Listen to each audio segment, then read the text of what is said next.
I was like, what is this about? What? That's okay though. For being so young, you're very, very smart. That's fantastic. Yeah. So keep up the good work, man, and stay flat, okay? Okay, I'm a flat earther.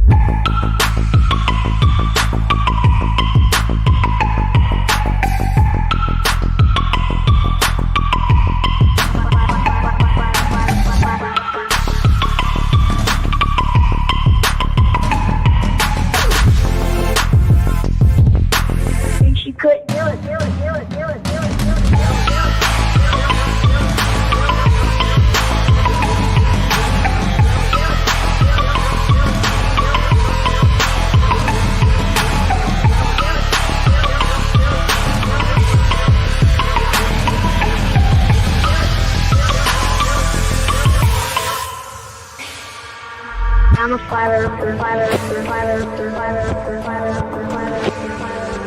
I'm a flat earther. I'm a flat earther. I'm a flat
I was like, what is this about? What?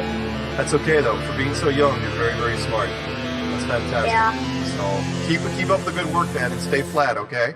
Okay, I'm a flat earther.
Up for sound bites. This is awesome.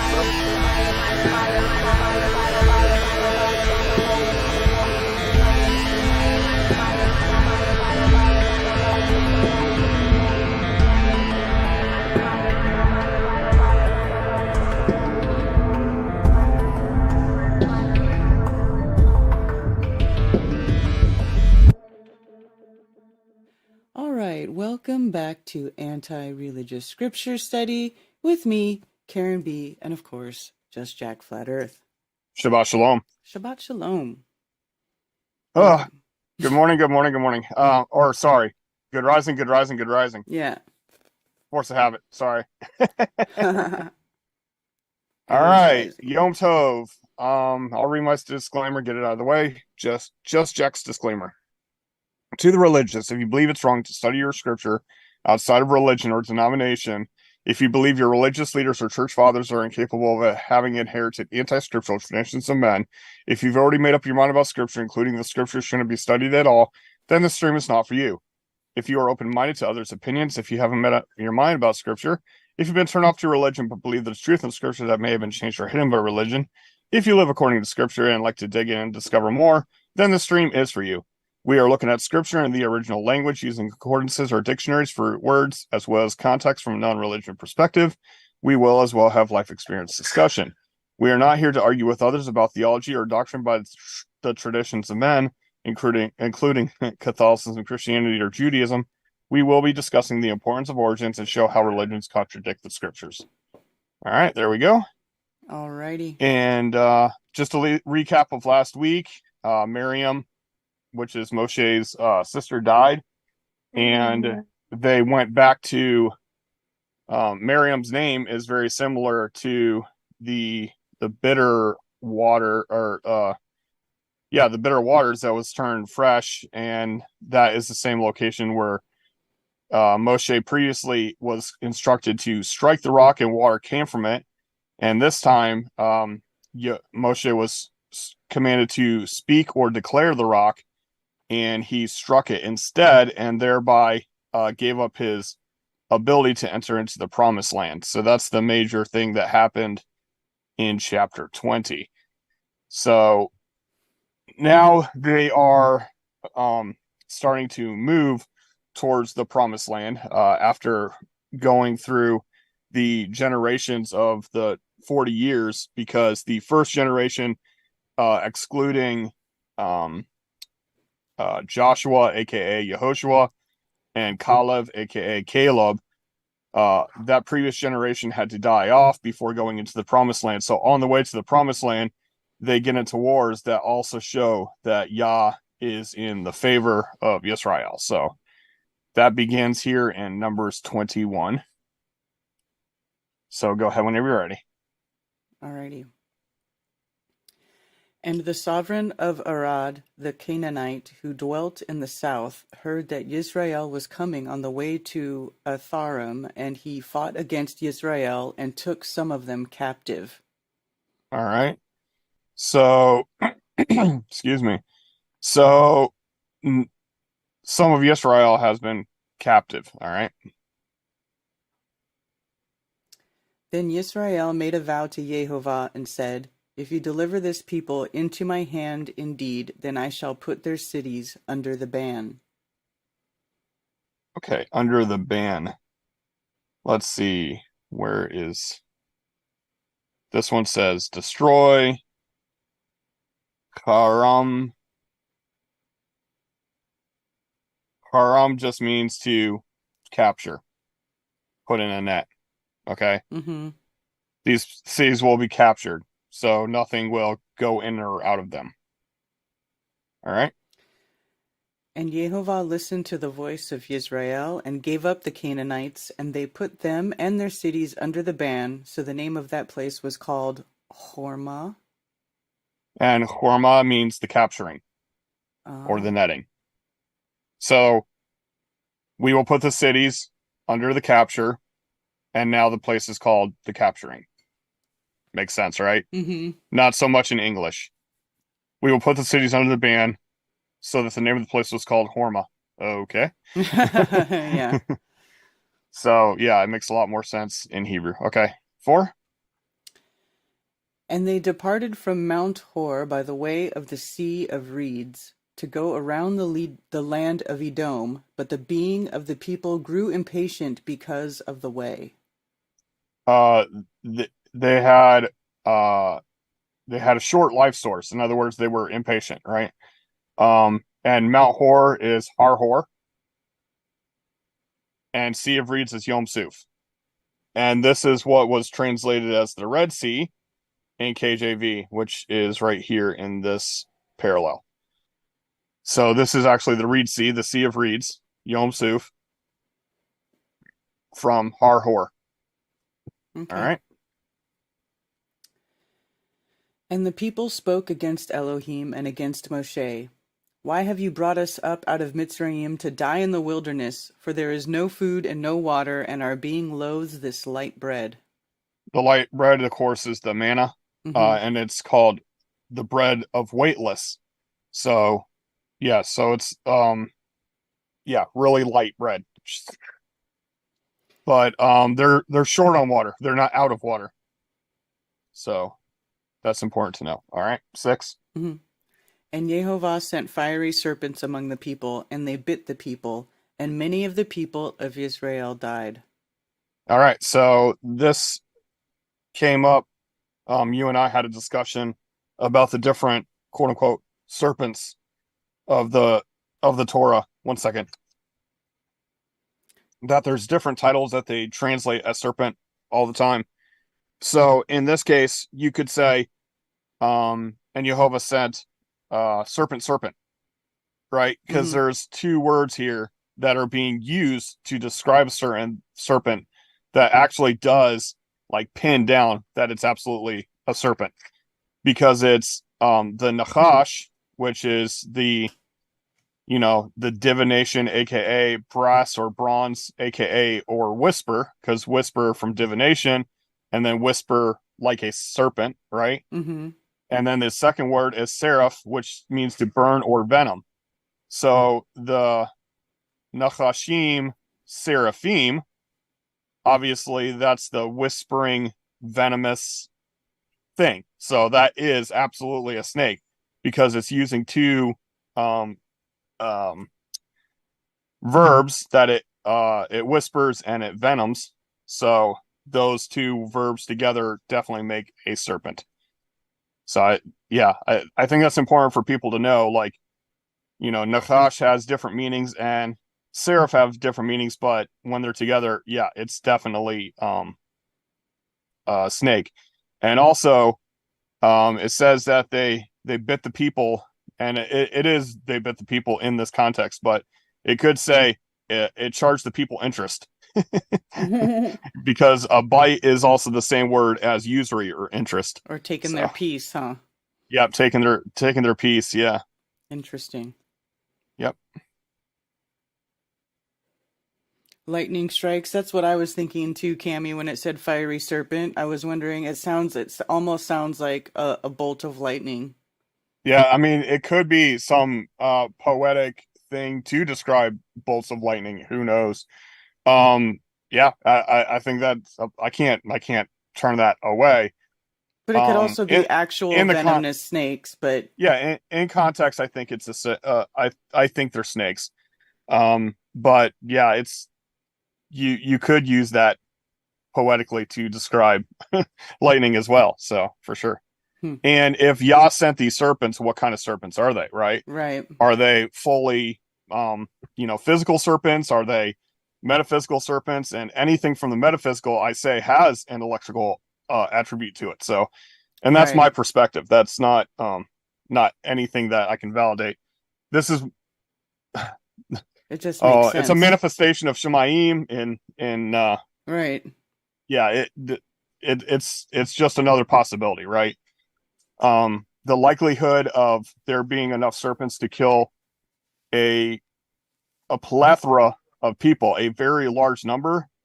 If it was physical snakes, that was a lot of snakes to show up all at once out of nowhere. Yeah. I'm just saying. Okay, 7.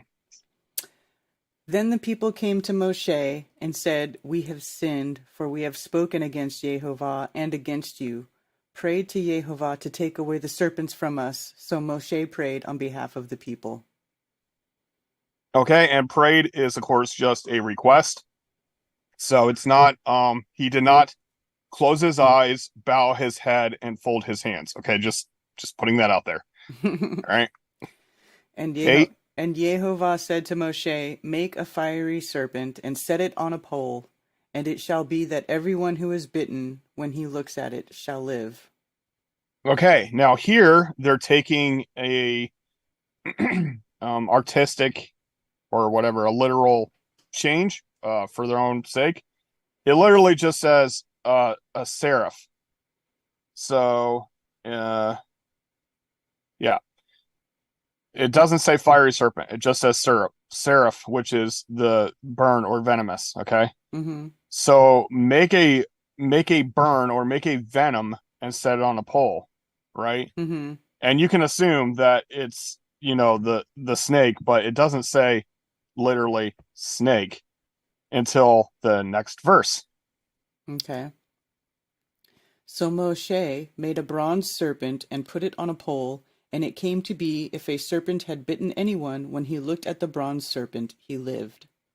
Okay, now this is very interesting because this literally says, like, it could be, you could say bronze or you could say brass or whatever because they're interchangeable, but it actually could say he made a bronze. Okay, so this is nachash. It's right here. Mm-hmm. So you could, you could say he made a bronze, but it's a venomous from the previous verse, and it's a nachash for the second verse, and then you wouldn't have a serpent. So it can be could be concluded that it's brass serpent or bronze serpent, right? Mm-hmm. But then, anyone who looked at the bronze or serpent or bronze serpent, he lived. All right. Interesting. So context is everything. All right. And the children of Israel set out and camped in Oboth. Okay, so this area, when you look at the names of these townships or campsites or stuff, it gets very interesting, like a boat or a both or boats. But anyway, this could be the same word as the necromancers, those who speak to the dead, those who speak to the dead fathers. So that's interesting, I find. A vote? Yeah, ovote. And they departed from Ovoth and camped at Laye? No, it's I. Oh, Yeah. I ha Avarim in the wilderness, which is east of Moab towards sunrise.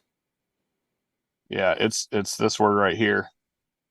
And of course, Old English, when there was another y, they would put a J.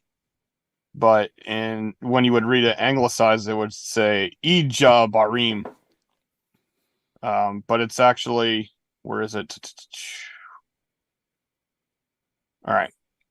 So it's Yahavarim. E Yay. That's hard. It is, man. Avarim. Yeah. Ihe. Ie Ahavarim. There you go. Yeah, that's it. There you go. You got it. Boy, that's tough. Yeah, so it's in the eyes of the crossovers. So the Ivrim, aka Hebrew, right? Mm-hmm. Because they cross over, the Hebrews, right? So it's in the eyes of those that cross over. Okay. So that's the name of that location. All right. From there they set out and camped at the Wadi Zered. The Zered is the strong spread, and a wadi is like a depression in the land. So it's the dividing of mountains, which also Like usually a valley? collects waters. Yeah, Oh, yeah, it's like a typically valley, but it can collect waters and become a river. So that's why, it can be called valley or river. Zered. From there they set out and camped on the other side of Arnon, which is in the wilderness that extends from the border of the Amorites, for the Arnon is the border of Moab, between Moab and the Amorites. And Arnon is the shouting or the vibration, or shouting that causes vibration, even. So that's interesting, I think. Therefore, it is said in the book of battles of Yehovah, Wahev in Sufa, the Wadi Arnon. And be careful of things like these, okay? So therefore said in the book of the battles of Yehovah. So if I was a dude who wanted to make my my book paid more attention to, I just could call it the book of the battles of Yehovah.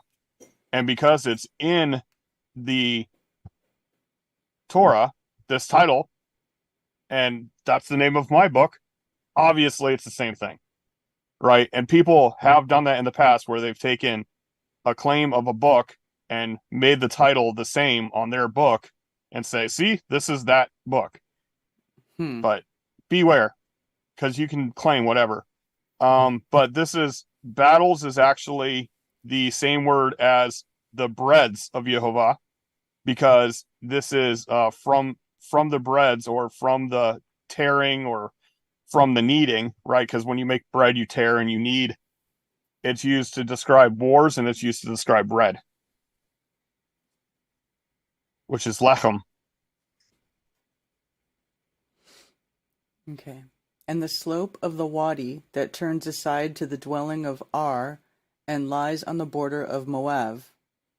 All right, just to give you, of course, this is the correct context, but this is the slope of the breast, or the cleavage, the cleavage of the inheritance. So you could translate that to the cleavage of the inheritance. That's why it's definitely important to get your context. But it's the slope of that division of the valley. All right. 16. And from there on to Be'er, which is the well where Yehovah said to Moshe, gather the people and let me give them water. Okay, so Be'er is well, same word. All right. Yisrael then sang this song, Spring up, O well, sing to it. A well that leaders sank, which the nobles of the people dug with their staves by the sword of the inscriber, then from the wilderness on to Mattanah. To the giving. All right. From Mattanah to Nahaliel. Very good. From Nahaliel to Bamot. Yep. And this is the valleys of Yehovah, or the valleys of Elohim. And then this is the high places, the highs. Because there's actually places later called Bamot Baal, the high places of Baal. Huh. And from Bamot in the valley that is in the country of Moab to the top of Pisgah, which looks down on the wasteland. Yeah, and the wasteland may just be a description, but it may actually be a proper name, as in a location called Yeshimon, which I don't know why the scriptures didn't transliterate it. They usually do, but for some reason they decided, oh, it's just on the wasteland, period, not on Yeshimon.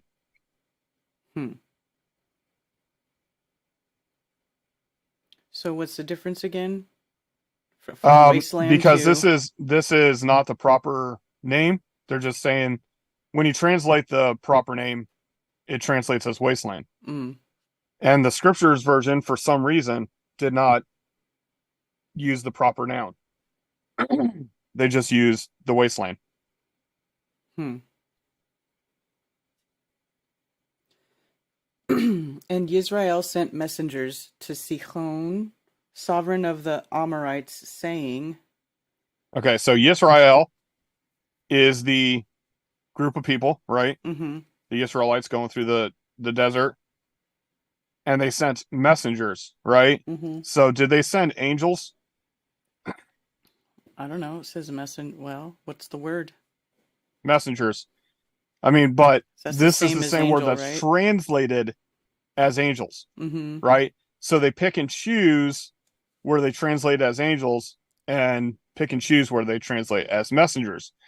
I would say, yes, this is messengers in the physical form, but even when angels appear in the Bible, they are messengers and they could be just human. Just saying though. Okay.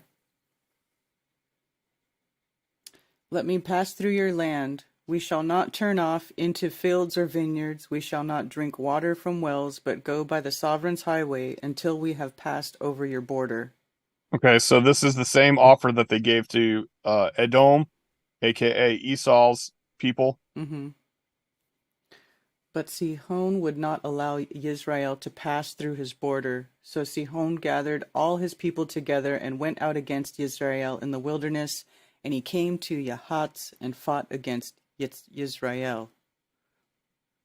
Yahatz is the stamping. All right.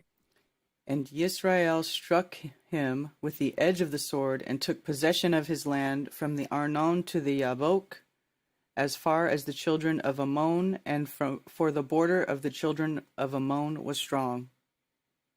Okay. And edge of the sword could be the mouth of the waist as well. So now I don't think mouth of waist works necessarily, Right. but yeah, it's the mouth of the sword or that which lays waste. So it's not necessarily sword. It could have been anything that they used to lay waste. It could have been spears. It could have been clubs. It could have been whatever weapons. That anything that lays waste. Because And I'm not necessarily sure that they had a collection of swords. Maybe they did. I don't know. I don't know. But it's not necessarily sword is what I'm trying to say. okay. All right, 25.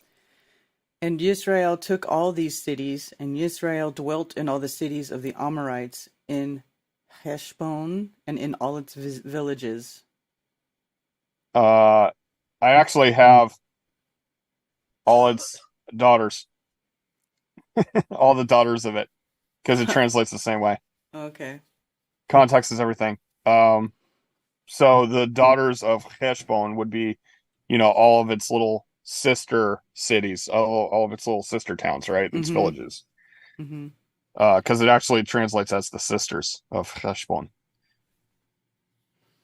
For Heshbon was the city of Sihon, the sovereign of the Amorites, who had fought against the former sovereign of Moab, and had taken all his land from his hand as far as the Arnon. And from his hand could also mean from his strong hand, otherwise known as the east. To the east. That is why those who speak in Proverbs say, "Come to Heshbon, let the city of Sihon be built and established." Because it's been, it's being wiped out now by the Israelites. For fire went out from Heshbon, a flame from the city of Sihon. It consumed Ar of Moab and the masters of the heights of Arnon. So these stories, these war stories that are happening right now, when I was younger and growing up in church, these chapters were not looked at much. And the only war that I heard of was when they crossed the Jordan and they went to Jericho, right? And the walls of Jericho fell down. But there's this conversation that happens there where they're like, yeah, we've already heard that you guys kick butt and we're like super scared. And this is the thing that, was not really referred to. If you don't read through the whole story, you don't get the context. All right, 29. All right. Woe to you, Moab! You have perished, O people of Chemosh. He has given his sons as fugitives and his daughters into captivity to Sihon, the sovereign of the Amorites. So I'm not sure that this is sons of fugitives. That's not. I actually agree with the King James Version's translation, the sons who have escaped. So I don't know where they got fugitives from because they do escape them, right? Mm-hmm. So maybe they're trying to look at it as the negative of escape and that they're fugitives, but I'm pretty sure they escaped. Not sure. But the daughters were brought into captivity. So the sons ran away and the daughters were brought into captivity. All right. Then we shot them. Heshbon has perished as far as Divon, and we have laid waste as far as Nophah, which reaches to Medivah. Diva. I can't say these words. Medivah. Medivah. Okay. Medivah. Yeah, Yep. I had it right the first time then. Yep. Then we shot them, I think is a bad translation. I was wondering, like, what's up with that? Yeah, it's not like we brought out our ARs and no. Then we threw them. We redirected them and they have perished, right? So it says we throw them and perish Heshbon, right? So threw them or redirected them.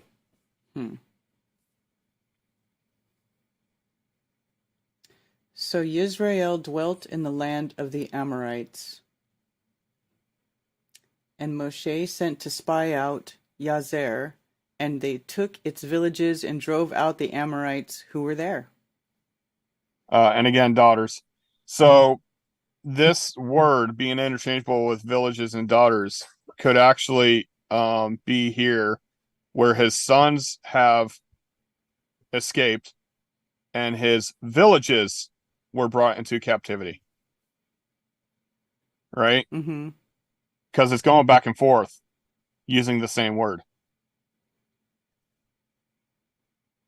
Right. Because it even says right here, they took its villages. But it could say they took his daughters. Huh. Right? Interesting. But yeah. And turned right, 33. And went up by the way to Bashan, and Og, sovereign of Bashan, went out against them, and he and all his people to battle at Edrei. Okay. So not to send people spiraling because what's going on right now. But there are those who assume that Og became Gog and Magog. Gog and Magog. Mm-hmm. Like after they were destroyed as cities, they became basically like nomadic warriors, like the Vikings type. So that's something that people can go down that rabbit hole and look into. But like Og used to be the sovereign of Bashan, and that they had an established city or nation, and then when they went to war with Israel, they were scattered and possibly became those future nations. All right, verse 34. And Jehovah said to Moshe, do not fear him, for I have given him into your hand with all his people and his land, and you shall do to him as you did to Sihon, sovereign of the Amorites, who dwelt at Heshbon. All right, so Jehovah says, I've given them into your hand, so there's nothing to worry about there. And they struck him and his sons and all his people until no remnant was left of him, and they took possession of his land. All right, that's the end of that chapter. So, yeah, this is them just getting ready to go into the promised land. They're not there yet. Just to, give people context, this is them, approaching the Yarden eventually. So they're like basically working their way. They're just defeating different kings on their way to the... And they don't want to. They don't want to. They're like, hey, just let us go by the road. We're not going to touch your food. We're not going to touch your water. We're just going to pass through. Right. And they're like, nah, we're fighting. Like, all right. But it doesn't go well for them. Mm-hmm. So these events typically get taken out of context. Like they'll talk about, they destroyed them and utterly destroyed them and et cetera, et cetera. Well, why did they utterly destroy them? Were they just like on this killing rampage? No, they actually just wanted to travel. And it was very hard back then for you to travel. And we're not, if it was like a band of men, like, let's say, it was like 6 men walking down the road. They wouldn't think nothing of it, right? But we're talking about a multitude. We're talking about the beginning of a nation traveling through the land. Mm-hmm. And so it does look like an army. It looks like, okay, these people are trying to take over this area, but we're literally just trying to get to the promised land. But it needed to happen, because there was judgments being held back from these people that we read all the way back in Genesis, where Yah told Abraham, we're not killing them because their sin is not big enough yet. And then when it had gotten big enough, then Yah had started sending his people through the land, and in the process purging it as well. So that's the way it went. All right, so I'm assuming there's going to be a lot of, well, maybe there's not. I mean, there's sometimes whenever I assume there's going to be a lot of questions and there wasn't. So, but all right, shout out to JB Rants, Lord Racer, F'd Up World, FE Nation, TC Zamman, Singeman, Thunder Chicken, CC. Oh my gosh, I haven't seen him in a long time. What's up, CC? How you doing? Let's see. Joe Nugent. I don't know if I already shouted you out. Sorry if I did. Inhuman Ways, Mystical Rock Hounding and Fossils. Joseph Osborne, Ollie B, Melissa, John Keeley, Tony Coriolis. I met him at Flatowerfest at the bar. Mm-hmm. Good to see you, Tony. Mm-hmm. Dave Messenger, Wide Awake, Joe Nugent. I think I already called you out, but just in case. Aisling 717. What's up, Cammy? I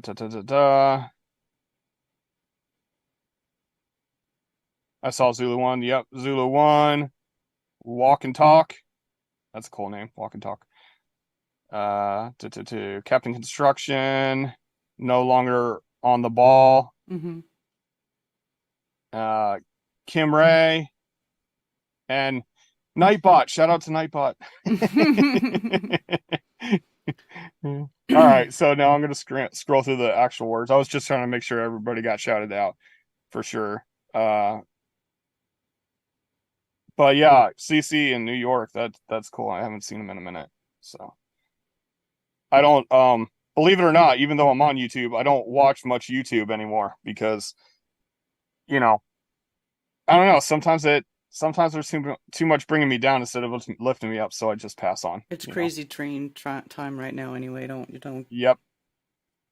It's crazy train. Yep. Agreed. Encampments. I don't know what that was in regards to, but there was a statement there. Shalom Aleichem. Not spelled properly, but that's okay. Someone asking what religion do I believe? I don't do religions. Yep, ditto. I don't do religion. Quran is the true.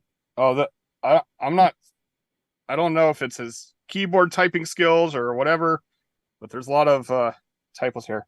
Quran is the last true book. Torah is rewritten, and the Engel Bible, I'm guessing English, Mm-hmm. Written by humans, and the Quran, not the Quran, is memorized in the mind. All right. I read it. Don't necessarily agree or disagree with it. Yeah, that you answered that question of Karen, what religion do you believe? Yeah, she doesn't. That's a good way to be. You didn't even spell it right. Muslims believe that the Quran. Okay.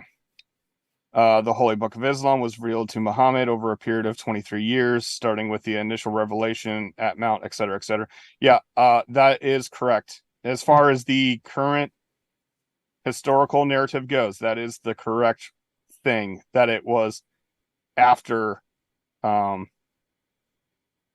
and if you look at the other history about Muhammad, he allegedly was with a group of disciples after the second wave of disciples after Yeshua, and he didn't like the fact that they wouldn't put him in a elevated position, and then that's when he allegedly went out and looked for revelation and started his new religion.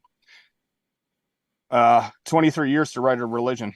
War of eagle and serpent got me into conspiracies. Snake has a lot of alternative meanings. Yes, that's what I'm saying. You can interpret things in a lot of ways, and that's why it's important to get the context. And I mean, it can be, you can see revelation in interpretation, but you have to be careful when you claim this means this, right? If it gives you inspiration for revelation, that's fine, but do not replace the original straight meaning is what I'm trying to say. Like, there are people who go so deep into explanations of interpretations that they ignore the base, surface meaning. Yeah, I'm not sure if Ali B's like first language is English, but Torah was rewritten Karen like the Bible. The English one, yes, for sure. I don't know where this is going, but we did give the disclaimer. We're not here to argue about theology. So yeah, and I agree. Free Palestine. I got plenty of Islamic friends. There is a channel that does look at the Quran from a flat Earth point of view. They're really cool. I think they're called Endgame Islam.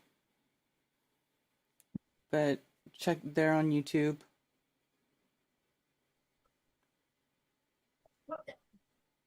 Okay. Wow, this guy is like really spiraling. Yeah, if you don't look at the Quran, that's because the devil wants to see the truth. He likes you, likes if you're gonna make sin. Okay. Anyway, And I don't have anything against looking at the Quran or reading it. I'm just currently looking at this. I agree. I agree with Joe Nugent that the Jesuits have had a major influence on the modern Bibles. Major influence. Anyway,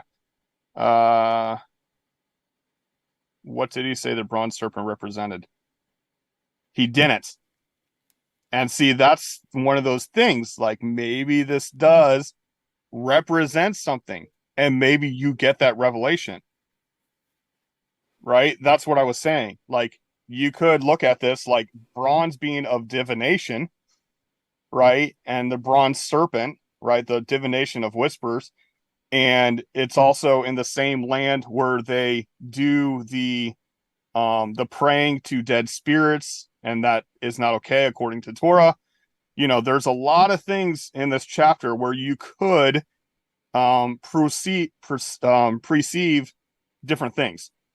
Perceive, yeah. But it needs to, it needs to be done with the cautiousness of wanting to know what Yah is saying here rather than what can I come up with, right? That's what you need to be careful of. Rather seek what Yah is trying to explain. Okay?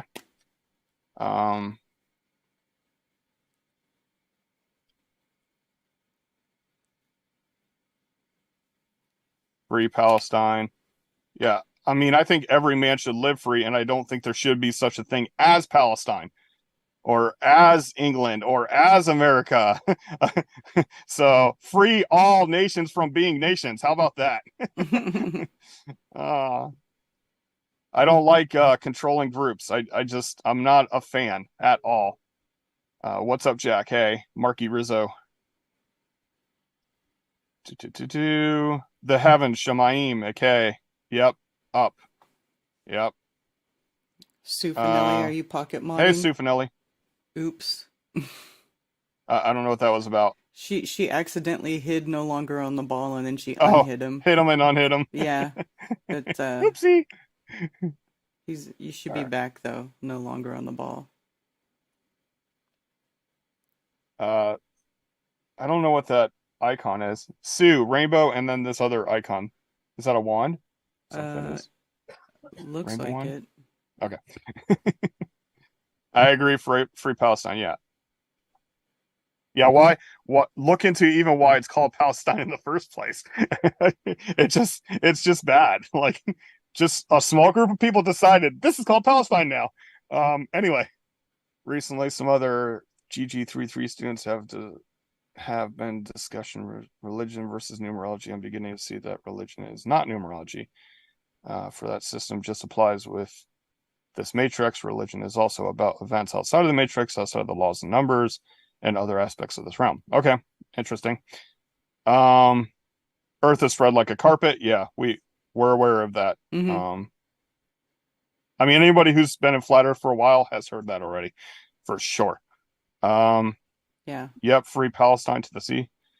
But, Taking over. the main reason why I'm not doing a show about the Quran is because I don't speak Arabic, and I don't really have a person that speaks Arabic that can be there with me to translate stuff like we're doing now. Right. So Yeah, and the only reason I know what I know is because I became obsessed of not believing translations because they can manipulate so much stuff in translations. I mean, here, even a couple of things, I didn't quite like how they translated it because it's like, that's not really true to the words here. So, I'm going to stop sharing my screen now, and I'm wrapped up, ready when you are. Okay. So I guess that's it. No one likes controlling groups. Yeah, no kidding. Yeah, exactly. Alrighty. So I guess we're all done here. Yep. Shabbat shalom, y'all. All right, Shabbat Shalom. Thank you once again for joining us for another anti-religious scripture study, and we hope you have a wonderful rest of your day and have a restful day, and we'll see you again next Saturday. And the earth is still flat. And the earth is still flat. AF. All right. Shabbat shalom. Shabbat Shalom, y'all. Take care.